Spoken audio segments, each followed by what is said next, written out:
Halo pemirsa, apa kabar? Senang sekali saya Raden Mardias dapat kembali menemani Anda dalam sebuah program talk show yang syarat informasi inspiratif untuk Anda dan juga keluarga. Inilah Bincang Sehati.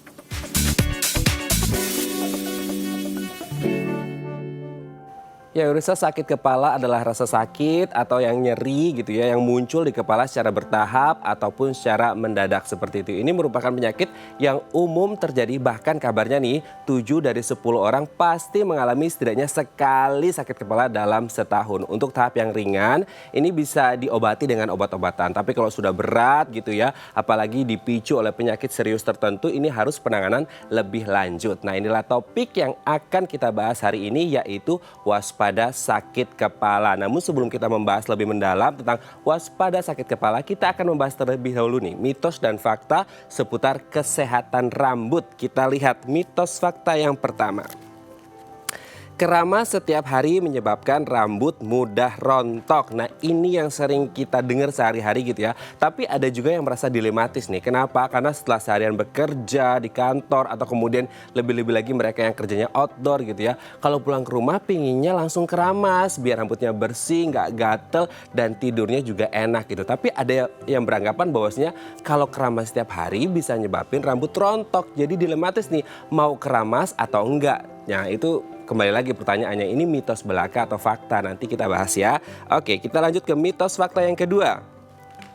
Menyisir rambut pada saat basah menyebabkan rambut rontok. Nah, ini yang sering kadang-kadang menjadi ketakutan bagi para ibu-ibu atau wanita karier yang pagi-pagi harus mandi, keramas gitu ya. Terus kemudian rambutnya masih basah, tapi takut kalau disisir nanti rambutnya rontok. Tapi kalau nggak disisir rambutnya berantakan. Nah, ini menjadi mitos atau fakta yang nanti akan kita bahas. Kita lanjut ke mitos fakta yang ketiga. Nah, ini.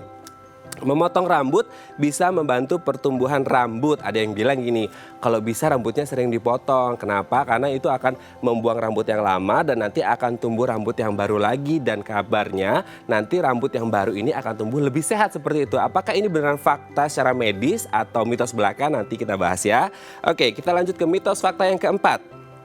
Nah, ini juga nih yang menjadi sering kekhawatiran orang-orang ketika mereka mengalami atau ada tumbuh uban gitu ya. Jangan mencabut uban karena akan tumbuh lebih banyak gitu. Jadi orang kalau udah muncul 1 uban, 2 uban gitu, orang pada ketakutan, aduh terlihat sangat tua. Tapi ketika mereka berpikir untuk mencabutnya, mereka takut. Katanya kalau dicabut nanti ubannya tambah banyak. Jadi apakah ini beneran fakta secara medis atau mitos? Nanti kita bahas. Yang terakhir, mitos atau fakta. Serpihan putih di rambut berarti ketombe. Nah, biasa kan kalau kita mengalami ketombe itu ada seperti ya putih-putih gitu ya di rambut, terus kemudian gatel, dan apalagi kalau kita pakai baju warna hitam gitu ya, itu semua berceceran di situ. Apakah semua yang putih-putih di rambut itu adalah ketombe atau ada penyakit yang lain? Nanti kita akan membahasnya dengan 5 fakta atau mitos yang tadi. Tetap bersama kami di Bincang Sehati.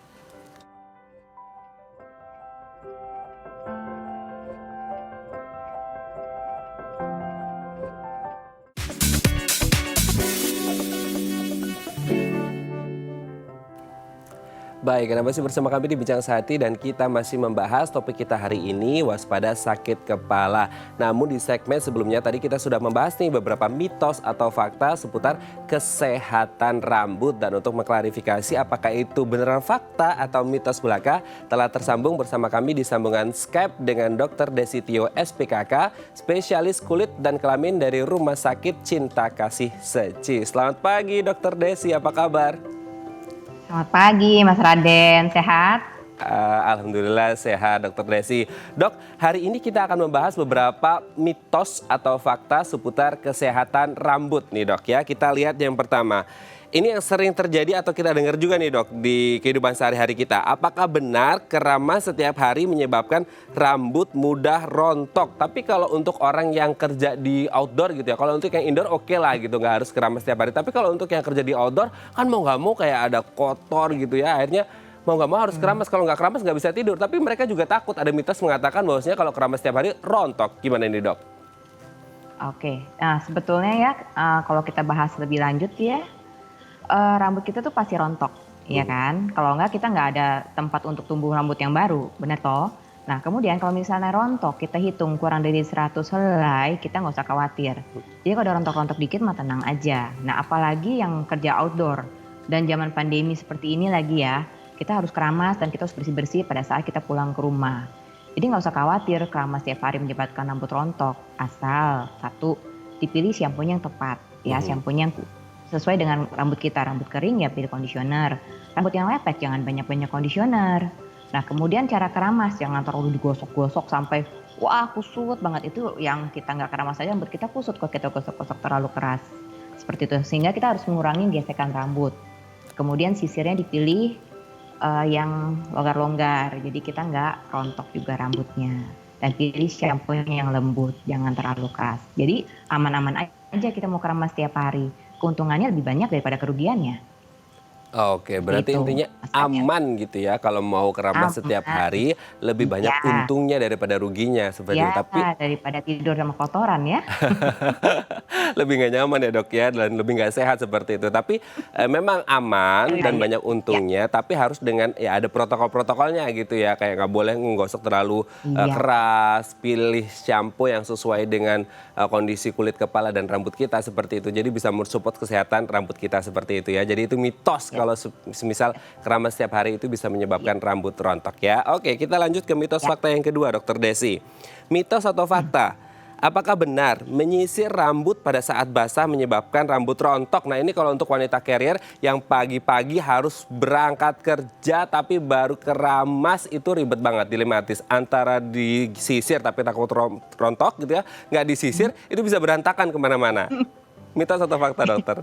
Oke, jadi sebetulnya rambut saat kita sisir rambut saat basah memang itu memudahkan rambut kita lebih gampang patah, bukannya rontok patah. Karena kutikel yang basah itu lebih rentan untuk menjadi patah, apalagi kalau rambut kita tuh sudah diwarnai, sudah dikeriting, sudah dimanipulasi.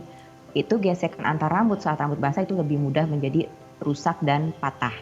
Nah, ada lagi tata caranya. Susah dong kita nggak apa namanya kita nggak sisir rambut kita. Cari lagi yang tadi saya bilang carilah sisir yang giginya longgar-longgar, jangan yang terlalu rapat. Dan sisir dari ujung rambut sampai ke atas. Nah itu kita bisa akali itu semua, kita bisa atasin. Ya memang itu harus hati-hati sih menyisir pada saat rambut basah seperti itu. Oke, berarti intinya tetap hati-hati gitu ya, tergantung kembali lagi ke Tuh. cara treatmentnya kita gitu untuk ke rambut kita. Apakah kemudian salah satunya bisa dilihat dari indikator sisir gitu ya. Kalau bisa sisirnya agak Ya, longgar-longgar dan ujung-ujungnya itu kalau bisa jangan yang terlalu tajam gitu ya. Kalau bisa yang agak betul, tumpul seperti itu ya dok ya. Oke, betul. Terus nyisirnya dari ujung baru ke atas. Oke, siap. Oke, berarti kita lanjut ke mitos fakta yang ketiga, Dok. Apakah Ya. benar memotong rambut bisa membantu pertumbuhan rambut? Ada yang bilang kalau rambutnya nggak bagus pertumbuhannya nih, Dok. Kemudian ya udah potong dulu agak pendekan gitu. Nanti akan tumbuh baru yang lebih sehat seperti itu. Apakah benar selalu seperti itu? Oke. Nah kalau misalnya kita motong rambut itu terus tumbuhnya lebih sehat ya iyalah ya, karena rambut yang ujung-ujungnya udah pecah-pecah kita udah buang. Ya kesannya rambut kita akan lebih bagus, lebih bersih, lebih tebal seperti itu. Cuman pertumbuhan rambut itu bukan dari ujung, pertumbuhan rambut itu dari akar, ya kan? Nah, dari akar rambut ini dipengaruhi oleh apa? Nutrisi kita. Nutrisi kita sehat apa enggak? Gizi seimbang apa enggak? Kita on diet atau enggak? Kemudian genetik kita. Emang kalau dasarnya rambutnya dari sananya tipis, ya kita mesti cari juga caranya gimana jangan terlalu banyak rontok. Nah, kemudian obat-obatan dan penyakit. Jadi kalau itu semua udah kita atasin, nah pertumbuhan rambut itu dari akar bukan dari ujung. Gitu. Yang kita potong cuma mempengaruhi penampilannya aja. Dan itu mempengaruhi mungkin kalau misalnya rambutnya mudah rontok lagi sakit, kalau kita potong itu membantu rambut kita akarnya nggak terlalu berat bebannya. Kebayang ya kalau rambut kita panjang, ketarikannya kan lebih besar dibanding rambut kita pendek. Ya. Seperti itu. Oke, berarti untuk ketika dipotong seperti itu ya, ini bisa looknya gitu ya, memperbaiki looknya. Tapi Looknya, ya betul. looknya, tapi kemudian untuk dari akarnya memang harus dari awal sekali seperti itu ya. Oke. Oke, kita lanjut ke mitos fakta yang selanjutnya. Nah ini dok, ini juga jadi dilematis nih, yang kemudian orang takut tapi malu gitu untuk kemudian punya uban, akhirnya pengen dicabut satu, muncul satu uban pengen dicabut tapi kata orang jangan dicabut, nanti kalau dicabut tumbuh lebih banyak loh, jadi ketakutan gitu. Apakah benar selalu mencabut uban akan tumbuh uban lebih banyak seperti itu? Oke, sebetulnya harus diluruskan, mencabut uban itu nggak akan bikin uban tambah banyak. Yang Oke. menyebabkan uban tambah banyak memang melaninnya kita udah berkurang, ya kan. Nah, Yang ada kalau uban kita cabut, hati-hati rambutnya nggak numbuh lagi karena rambut kita rusak dicabut paksa gitu Oh. kan. Akarnya jadi krimpel, jadi apa kusut. Iya kusut ya berkerut-kerut Hmm. jadinya mau numbuhnya juga nggak bagus. Malahan permanen nanti kita botak karena dicabutin terus. Oke, berarti nggak masalah ya mau dicabut itu ubannya seperti itu. Tapi kalau bisa jangan Jangan, dicabut, malah botak nanti ya, gitu ya. itu masalah kalau dicabut. Masalah ya. Oke, kita lanjut ke mitos fakta yang terakhir. Apakah benar serpihan putih di rambut berarti ketombe seperti itu? Nah, sering kita lihat kan ada orang apalagi kalau pas lagi pakai baju hitam atau gelap nih, Dok. Kemudian ketika ada serpihan-serpihan putih, itu apakah selalu ketombe atau ada penyakit yang lain? Oke. Sebagian besar memang kalau serpihan di kepala itu kita bilang ketombe ya. Jadi ketombe itu apa? Ketombe ada serpihan putih yang tampak di kepala. Bisa itu sebabkan karena ketombe, bisa juga penyakit lain. Hmm.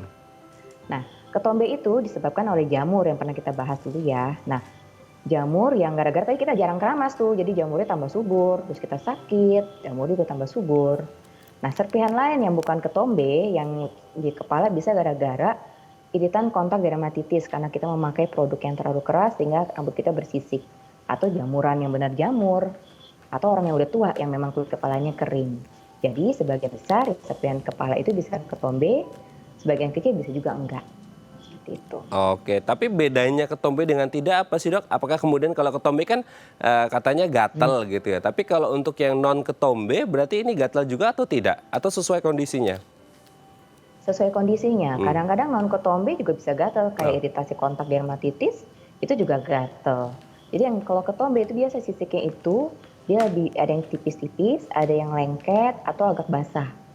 Itu yang ketombe. Oke, berarti nanti bisa diteliti lebih lanjut gitu ya, atau dicek, dikonsultasikan kalau memang ada putih-putih, serpihan putih, apakah itu ketombe atau justru ada Tuh, indikasi penyakit yang lainnya. Baik, terima kasih Dr. Desitio SPKK yang sudah berbagi SPKM. informasi bersama kami di Bincang Sehati seputar kesehatan rambut. Nanti selanjutnya kita akan membahas tentang waspada sakit kepala bagi Anda yang memiliki pertanyaan. Anda bisa menghubungi kami pemirsa di nomor 0212903244 atau DM Instagram kami di @bincang sehati.itv. Kami akan segera kembali.